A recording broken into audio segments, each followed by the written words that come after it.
welcome everybody to the Texas REIAs, and let us go ahead and get started.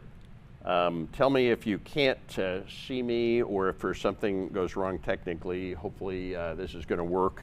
We're broadcasting a little differently. We don't normally broadcast, but because of the weather, we decided to broadcast on Zoom tonight. So guys, welcome to the Texas REIAs, the largest network of real estate investor associations in Texas, with over 150,000 members, participants, and attendees going all the way back to 2003.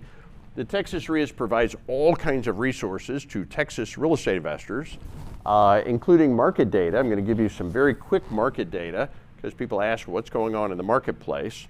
And the best answer is that prices are up a little bit.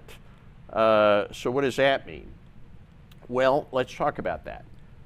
This is Texas, and I'll tell you about houses, and I'll tell you about apartment buildings too, and some other commercial properties.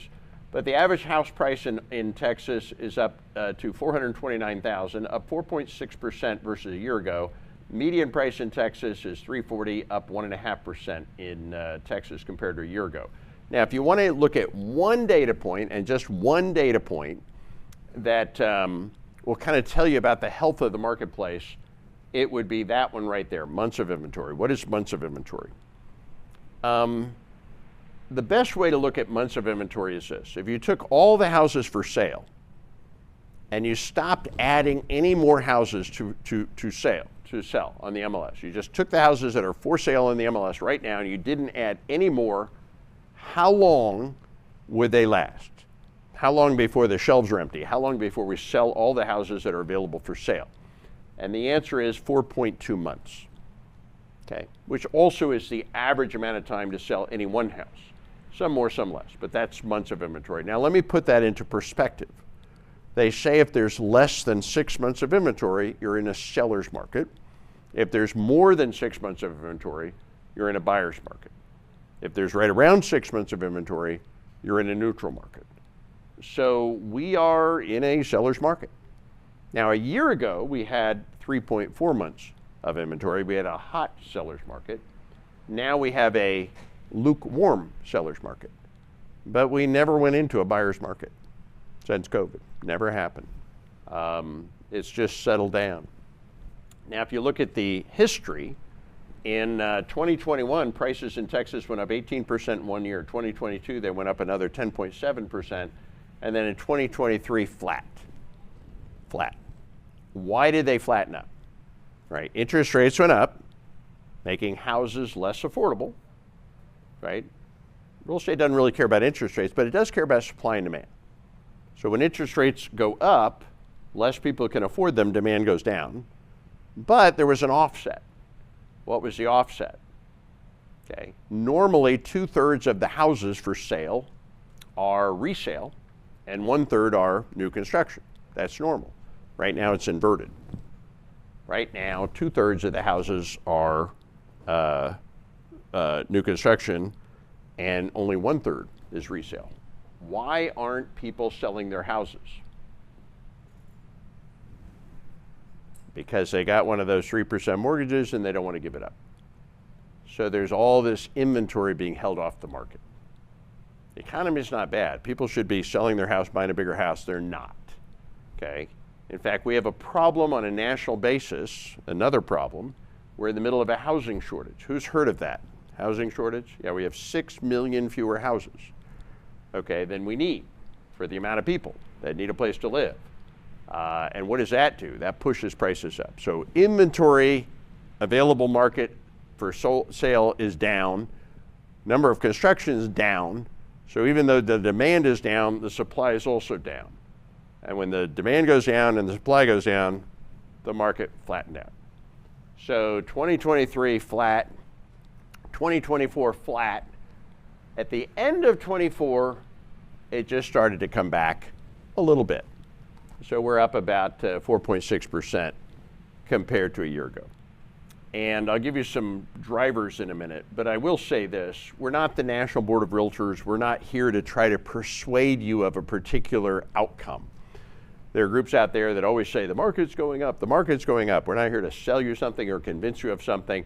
When we see data showing the market is going down, we say the market is going down. When we think the market is going up, we think the market is going up. When we think the market is going sideways, we say the market is going sideways. And it's not that hard because it's just supply and demand, most of which is predictable. So I'll give you some market drivers. Overall, the economy is not bad.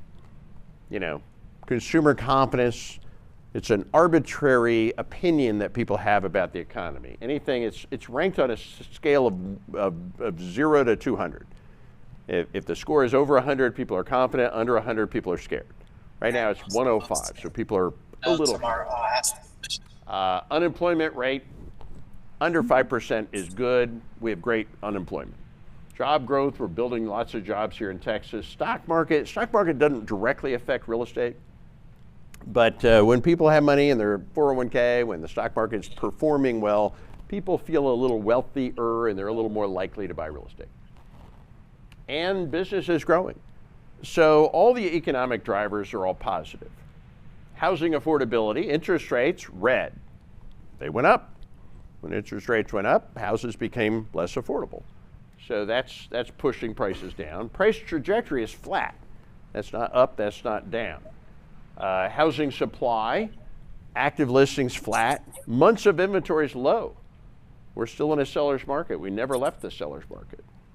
Housing permits, we're not building enough houses for all the people moving here.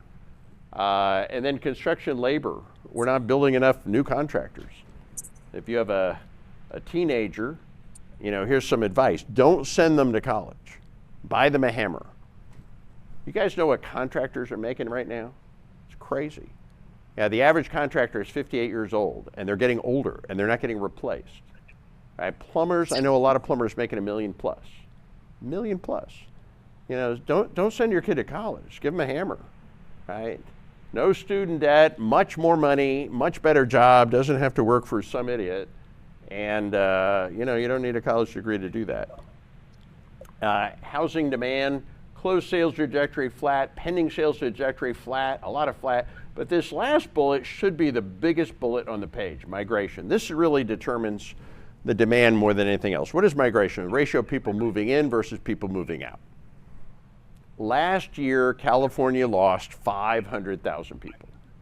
Last year, Texas gained 500,000 people. Where do you think they went? Yeah, pretty obvious, right? And then there's another 10 million people, we don't know where they went, but I'm sure a lot of them are here too. And they all need a place to live. So we have huge inward migration, which means huge influxes of people that need a place to live, and we're not building houses and we're not selling houses. So that's a big up push on prices. And then, you know, we just had a new election and there's a couple of wars going on, et cetera. So those are the drivers, up, down, and sideways. What's your opinion, guys? Who thinks prices are probably going to go up from here? Raise your hand if you think they're going to go up. Who thinks prices are probably going to go down from here? Okay, got a bunch of ups, a couple downs. We see 2025 as not that much. Interest rates probably will drop a little more. Mortgages will probably go down a little. We expect prices to be up 2% this year. Not a lot. There's just not any big thing happening that would make it go up a lot or down a lot because it's all supply and demand, and you saw all the data points for supply and demand.